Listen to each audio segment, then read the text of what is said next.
하나님의 말씀은 고린도후서 11장 22절부터 33절까지 제가 읽겠습니다. 읽습니다. 그들이 히브리인이냐 나도 그러하며 그들이 이스라엘이냐 나도 그러하며 그들이 아브라함의 후손이냐 나도 그러하며 그들이 그리스도의 일꾼이냐 정신없는 말을 하거니와 나는 더욱 그러하도다. 내가 수고를 넘치도록 하고 옥에 갇히기도 더 많이 하고 매도 수없이 맞고 여러 번 죽을 뻔하였으되 유대인들에게 40에 하나 감한 매를 5번 맞았으며 3번 태장으로 맞고 1번 돌로 맞고 3번 파산하고 일주야를 깊은 바다에서 지냈으며 여러 번 여행하면서 강의 위험과 강도의 위험과 동족의 위험과 이방인의 위험과 시내의 위험과 광야의 위험과 바다의 위험과 거짓 형제 중에 위험을 당하고 또 수고하며 애쓰고 여러 번 자지 못하고 줄이며 목마르고 여러 번 굶고 춥고 헐벗었노라. 이외에 이런 고사하고 아직도 날마다 내 속에 눌리는 일이 있으니 곧 모든 교회를 위하여 염려하는 것이라. 누가 약하면 내가 약하지 아니하며 누가 실족하게 되면 내가 애타지 아니하더냐. 내가 부득불 자랑할진대 내가 약한 것을 자랑하리라. 주 예수의 아버지 영원히 찬송할 하나님이 내게 내가 거짓말 아니하는 것을 아시느니라. 다메섹에서 아레다 왕의 고관이 나를 잡으려고 다메섹 성을 지켰으나 나는 광주리를 타고 들창문으로 성벽을 내려가 그 손에서 벗어났노라. 아멘.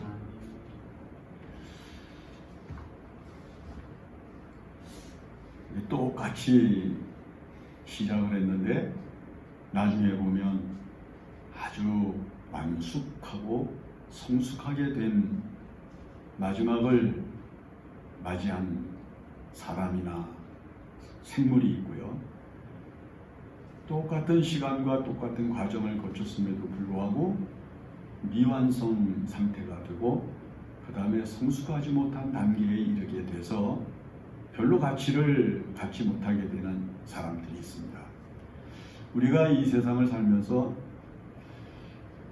우리에게 주어진 생명의 기간 약 70에서 80 성경이 말씀하는 대로고 또 요즘 이제 과학이 이야기하는 대로는 90, 100세까지 또 120까지도 지금 이제 살기 위해서 과학을 더욱 진보시키면서 노력을 한다고 하는데 그렇게 사는 동안에 인생이 자기 자신을 성숙하게 가다듬고 만들어서 훌륭한 업적을 남기게 되고 이름을 이 땅에 남기게 되는 것은 어떻게 보면 하나님이 창조하신 피조물 가운데 인간에게 주신 하나님의 특권이고 하나님의 은총이라 이렇게 생각할 수가 있습니다. 성숙하다고 하는 말은 어떤 의미를 가지고 있는 것일까 한번 우리가 돌아보며 생각을 해보십시다. 어떤 대중가요 가수가 부른 노래 가운데 사람은 늙어가는 것이 아니라 성숙해지는 것이다 이렇게 얘기를 했더라고요. 자, 사람이 나이가 들면은 늙어가잖아요. 주름도 생기고 머리도 휘어지고 이도 빠지고 그 다음에 가장 연약한 증상이 그 몸에 나타납니다만은 그 연약해져가는 인간의 모습을 보면서 이게 늙어간다, 노쇠해져 간다 이렇게 느끼는 게 아니라 성숙해져 가는 것이다 이렇게 이해를 할 수 있다는 거예요. 참 맞는 이야기 같아요. 인간이 성숙하게 종말을 맞이하고 성숙한 단계에 이르러서 하나님의 나라를 바라보는 마지막 선에 서는 게 얼마나 아름다운 것인가 라고 하는 것을 생각해 볼 수가 있기 때문이죠. 우리가 읽은 이 본문에 나오는 바울 같은 사람을 한번 보십시다. 바울이 지금 자기가 로마에 가서 로마에서 지금 이제 고난을 당하고 괴로움을 겪었던 많은 일들을 연상시키는 그런 내용들을 이제 밑바닥에 깔고 이 본문의 말씀을 지금 우리에게 이야기를 합니다. 그런데 여기 바울이 겪은 일들과 그가 당한 일들을 가만히 들여다보면은 어떻게 복음을 전하면서 이렇게 힘들고 어려운 일을 당했을까? 여기 처절하잖아요. 그가 겪은 고난, 그가 겪은 괴로움, 그가 겪은 아픔, 그가 겪은 어떤 그 억울함, 이런 것들을 곰곰이 들여다보면은 아유, 예수를 믿으면서 지금 이 시대에 우리에게 이런 고난을 준다고 그러면 이거 감당할 수 있을까? 한번 그렇게 생각을 해볼 수 있을 만큼 사도 바울이 겪은 고난과 괴로움과 아픔과 그리고 억울함, 이런 것들은 헤아릴 수가 없습니다. 아마 어떤 좀 호젓한 자리에 조금 이제 시간이 돼서 안정된 마음을 가지고 가만히 앉아서 자기가 복음을 전하면서 겪은 일들을 하나하나 생각을 해보면은 참 기가 막히고 이게 내가 뭐 하자는 건가 하는 생각이 들 정도로 아마도 사도 바울의 마음속에 깊은 탄식이 일어날 수 있는 일이라 이렇게 생각을 할 수가 있습니다. 그런데 바울이 성숙한 점은 뭐냐 하면 이런 것들이 자기 마음을 약화시키거나 이런 과거의 경험들이 자기를 더욱더 위축시키거나 그 다음에 이 복음을 전해야 되겠다고 하는 이 열정과 사명감을 힘없게 하는 요소가 되는 것이 아니라 오히려 더 뜨거운 열의와 뜨거운 소망을 가지고 더 가치 있는 염려를 할 수 있는 거룩한 마음과 성숙한 마음을 올려주었다고 지금 이야기를 하는 겁니다. 그가 뭐라고 얘기를 하는 거 아니? 자기가 겪은 모든 고난을 다 이야기를 하면서 뭐라고 마지막에 말미를 이야기하는 거 아니? 이외의 모든 일들은 다 고사하고 다 이런 것들은 한쪽으로 치우쳐 놓고 내 속에 날마다 눌리는 것이 있으니 모든 교회를 위하여 염려하는 것이라 이렇게 얘기를 합니다. 참 멋지잖아요. 자기가 뭐 육체적으로 겪은 고난과 자기가 육체적으로 당한 일들과 자기가 이 세상에서 겪었던 인간적인 여러 가지 억울한 것들과 비애를 다 옆으로 비껴놓을 수 있고 그의 마음과 그의 의지와 그의 신앙과 그의 모든 것을 중심에 놓고 사로잡는 염려가 있는데 그게 뭐냐 하면 모든 교회를 위하여 염려하는 것이다. 이렇게 이야기를 합니다. 예수님께서 산상수훈을 선포하시는 가운데 뭐라고 얘기를 합니까? 너희는 무엇을 먹을까, 무엇을 마실까, 무엇을 입을까 하여 염려하지 말라. 이런 것들이 너희에게는 다 있어야 될 줄 아는 거다. 하나님이 너희들에게 필요하면 먹을 것을 주실 것이고 마실 것을 주실 것이고 입을 것을 주실 것이고 만약에 너희들이 지금은 먹을 때가 아니고 굶을 때고 너희가 지금은 마실 때가 아니라 목말라서 안타까워할 때고 너희가 지금 입지 못해서 부끄러움을 느낄 수 있을 만큼 초라한 모습으로 있을지라도 이런 것들을 위하여 너희가 염려할 필요가 없다. 너희가 염려해야 될 것은 먼저 하나님의 나라와 그의 의를 구하는 것이니라. 예수님께서 그렇게 말씀을 하시면서 인간이 세상을 살아가면서 보다 가치 있는 것을 염려할 줄 아는 것, 보다 더 높고 그리고 숭고한 가치를 위해서 염려할 줄 아는 마음을 가지고 있는 것이 성숙이고 그것이 바로 더 훌륭한 신앙을 가지고 있는 사람의 모습일 것이라고 하는 것을 말씀하고 있다는 겁니다. 바울은 여러분 강에서 위험을 당할 때는 안전을 생각을 해야 될 것이고 자지 못할 때에는 편안한 잠자리를 생각을 해야 될 것이고 매를 맞을 때에는 어떻게 하면 안 맞을까를 생각해야 될 것이고 그 다음에 굶주리고 있을 때에는 어떻게 하면 배고프지 않게 먹을 수 있는 방법이 있을까를 생각할 수밖에 없는 것이 인간의 본성임에도 불구하고 이런 모든 것들은 나에게 있어서 염려의 대상이나 염려할 만한 가치가 있는 것이라고 여기질 않는다. 이런 모든 것들을 통해서 오히려 나는 더욱더 내가 염려할 가치, 내가 진정으로 해야 될 거룩한 염려, 교회를 위한 염려가 가장 나에게 있어서 소중한 것이며 이것이 내가 이 세상을 살아가면서 그 어떤 것에 우선하여 하는 염려라고 하는 것을 이야기할 수 있다는 말씀입니다. 성숙한 사람들은 보다 높은 가치가 있는 것, 보다 더 아름다운 의미를 주는 것, 보다 더 거룩한 의미를 줄 수 있는 당연하고도 아름다운 소명을 위해서 염려할 줄 아는 마음을 가지고 살아간다 하는 것을 알 수가 있습니다. 무엇을 먹을까, 무엇을 마실까, 무엇을 입을까, 얼마나 내가 좋은 이득을 얻을 수가 있을 것인가, 많은 것을 얻을 수가 있을까, 얻을 수 있을 것인가 라고 하는 이런 육체적인 것에 대한, 인간의 본성에 대한, 본능에 대한 것에 대한 염려가 아니라 하나님의 일, 그리고 보다도 공적인 가치를 가지고 있는 거룩한 교회들, 복음을 전하기 위해서 세워진 교회, 그 복음을 전하면서 받는 핍박과 박해를 기꺼이 수용하고 그것을 거룩한 감사로 인정을 하고 죽어가면서도 예수 그리스도를 붙잡고 살아가는 거룩한 교회들을 생각을 하면서 바울은 자기가 육체적으로 당하고 육체적으로 겪는 모든 일들이 아무것도 아니라고 하는 사실을 생각할 수 있는 성숙한 마음이 있다, 그런 이야기입니다.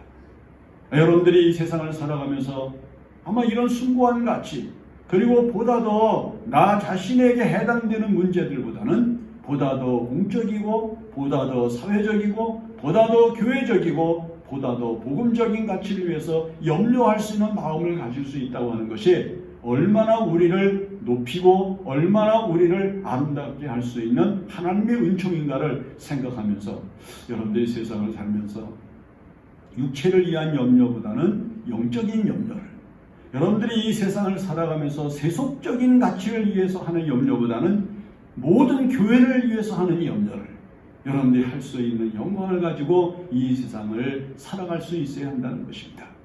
가끔 말이죠, 이제 제가 목회를 젊어서 할 때 교육자들하고 같이 이제 고속도로 같은 데나 지방 국도 같은 데 이제 장례식이라든지 어떤 일이 있어서 갈 때가 있어서 이렇게 가다가 보면 말이에요, 그 이제 그 시골 마을 같은 데 이렇게 조금 높다란 곳에 교회가 하나야 이렇게 세워져 있어요.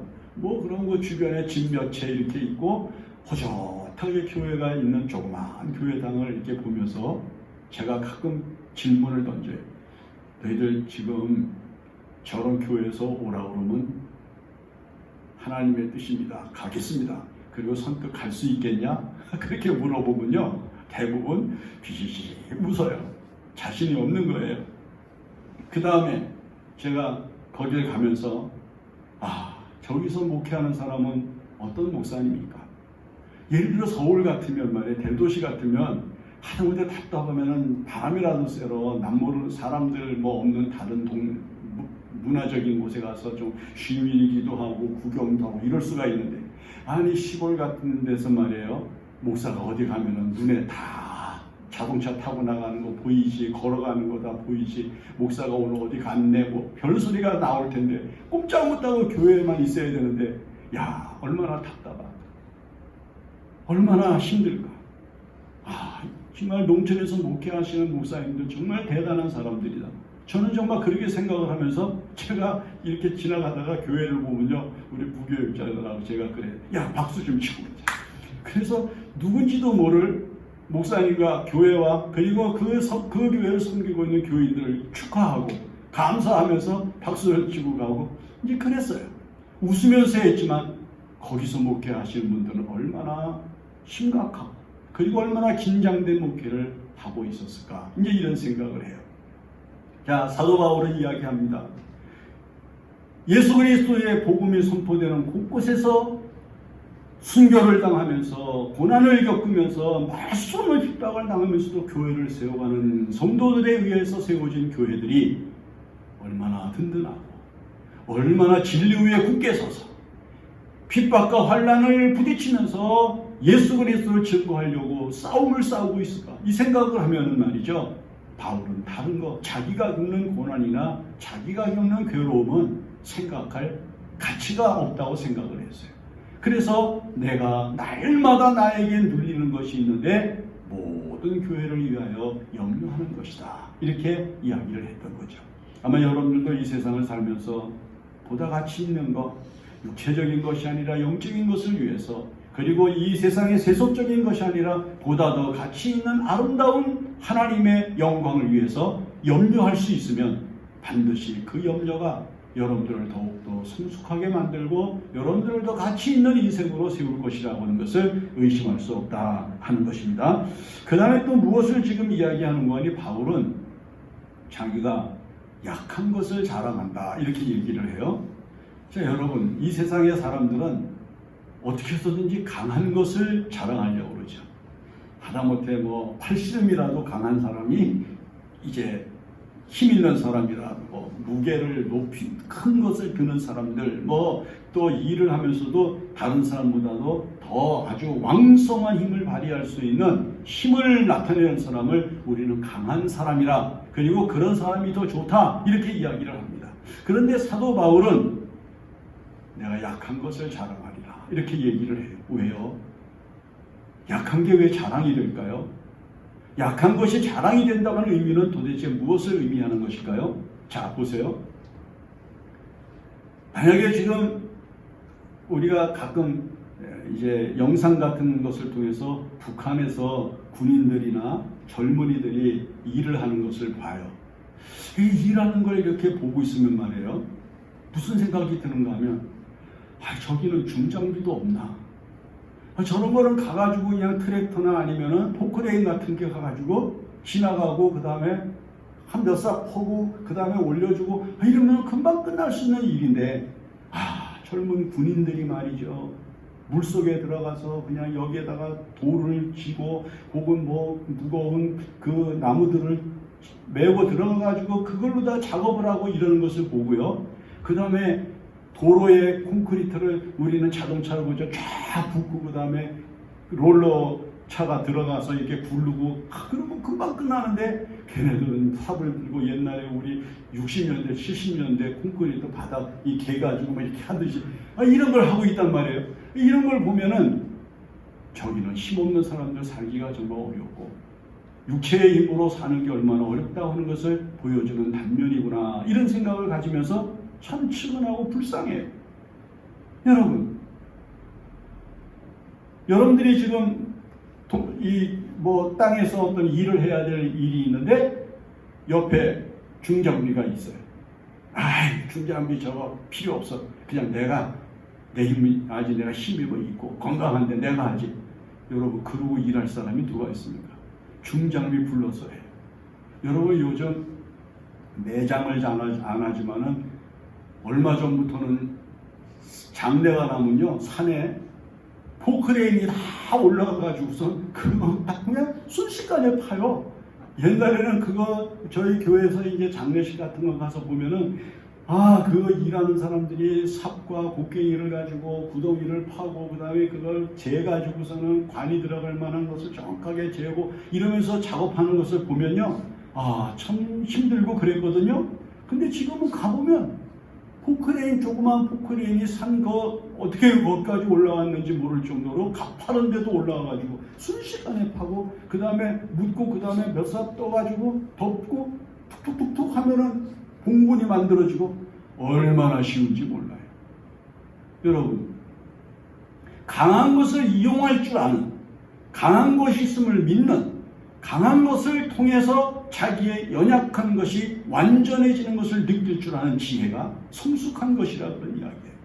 자기 힘만 가지고 자기가 가지고 있는 기능과 능력을 가지고 살아가는 것이 아니라 자기의 연약함을 채우고 자기의 연약함을 넘치도록 부어 충만하게 해서 일이 되게 만들어주는 은혜가 있는 것을 생각해 보면은, 내가 약할수록 더 크신 하나님의 은혜, 더 크신 주님의 능력이 나타나서 나의 약함 위에 그 거룩한 하나님의 능력과 전능하신 힘으로 역사하시는 것을 나타내서 나의 약함이 완성되게 하시는 놀라운 은혜를 경험할 수 있었기 때문이라는 것을 이야기하려고 하는 거예요.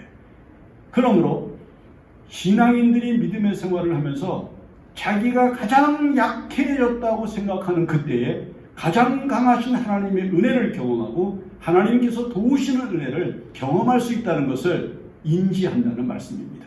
여러분, 어린아이가 어느 때가 제일 약합니까? 태어나자마자죠. 어린아이가 태어나가지고 뭐 할 줄 아는 게 있어요? 아무것도 할 줄 아는 게 없어요. 여러분, 바로 그때에 그 아이를 책임지고 그 아이를 양육하는 어머니가 가장 큰 힘과 능력이 되어서 그 아이의 양육과 안전을 보장합니다. 여러분, 그러므로 우리가 하나님 앞에 어린아이와 같고 어린 아기와 같은 모습으로 우리의 연약함을 들고 나아갈 때 하나님께서 우리의 연약함 위에 하나님의 거룩한 사랑과 하나님의 자비하신 은총과 능력을 더하셔서 그래서 승리하게 하시는 거룩하신 은혜로 성숙하게 만들어 주신다고 하는 것을 알 수 있다는 겁니다. 삼손이 얼마나 다른 사람들과도 뛰어난 힘과 강한 힘을 가지고 세상에 태어났습니까?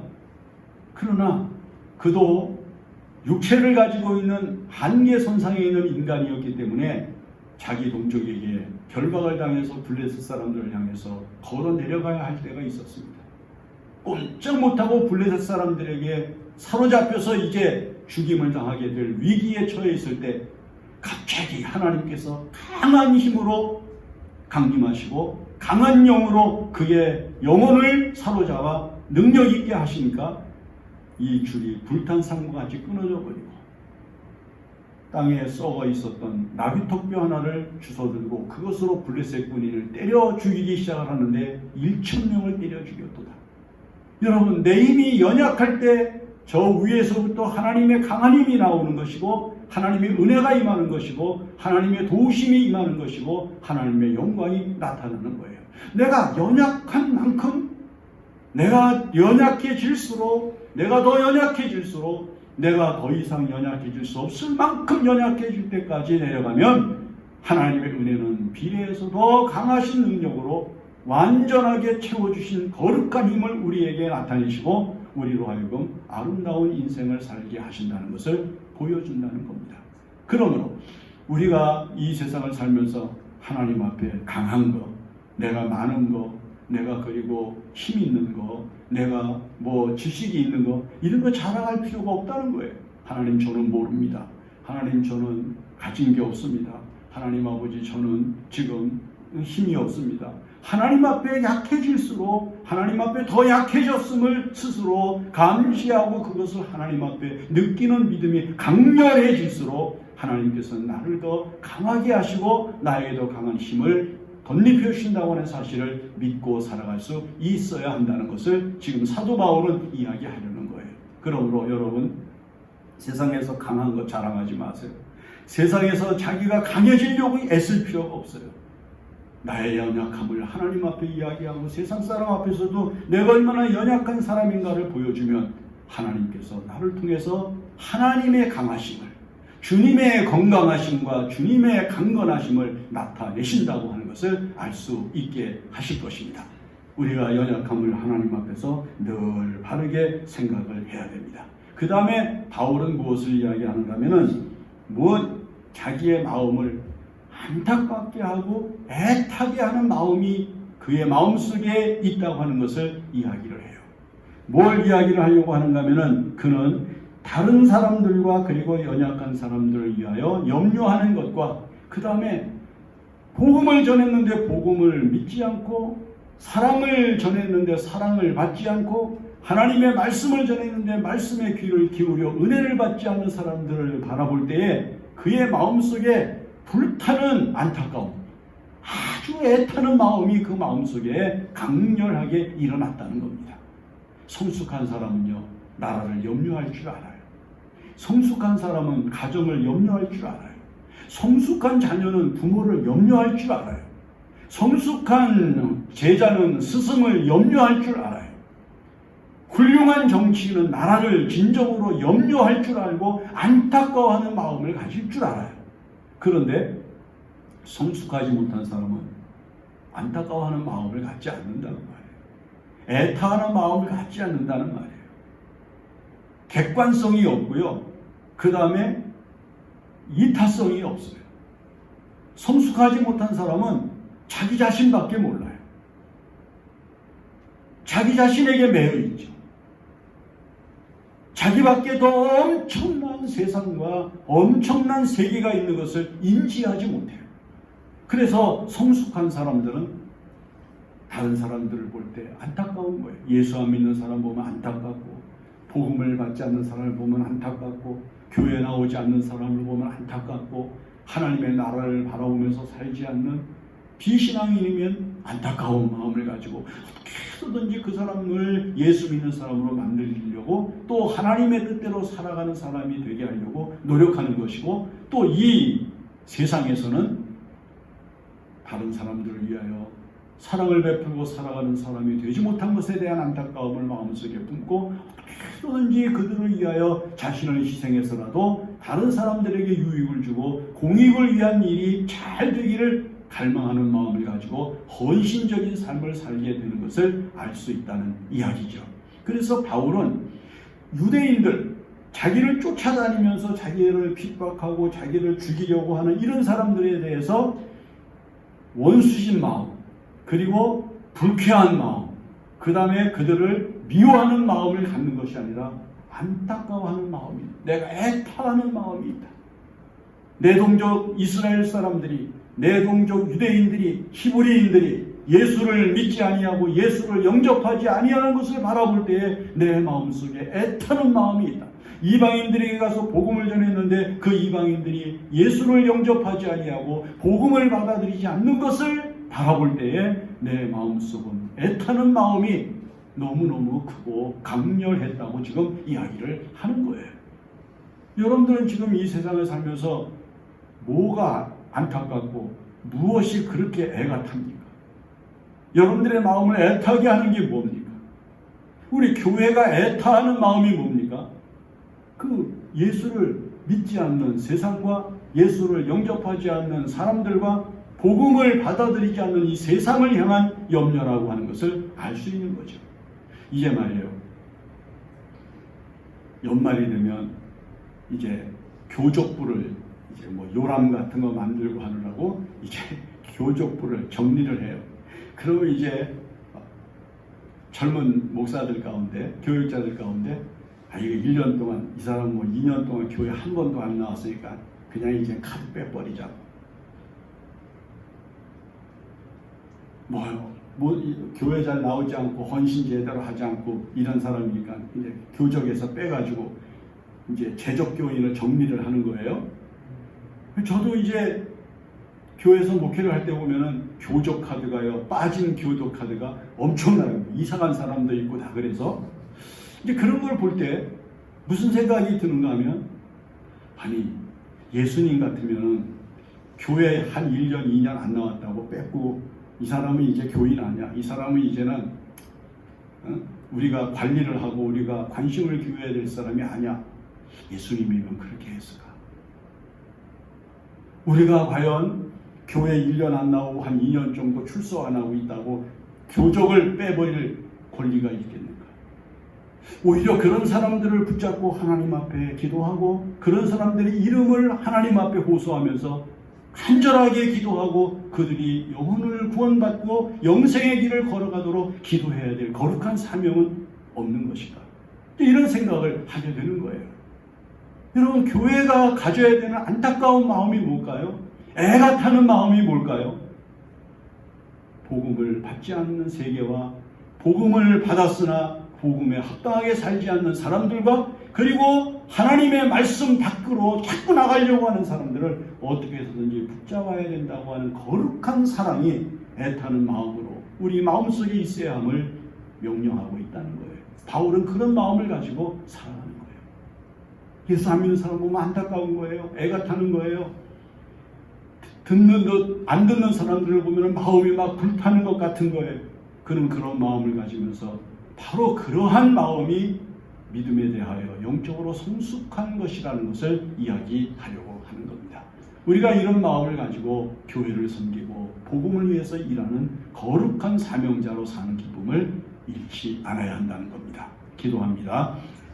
고마우신 하나님, 성숙한 믿음을 가지고 하나님의 교회를 염려하는 것과 우리가 더욱더 연약해져야 된다고 하는 사실을 주목하게 하시고, 무엇보다도 애타는 마음 가지고 복음을 전하고 그리고 예수 믿어야 할 사람들을 붙잡는 거룩한 사랑을 나타내게 하여 주시옵소서. 예수님의 이름으로 기도합니다. 아멘.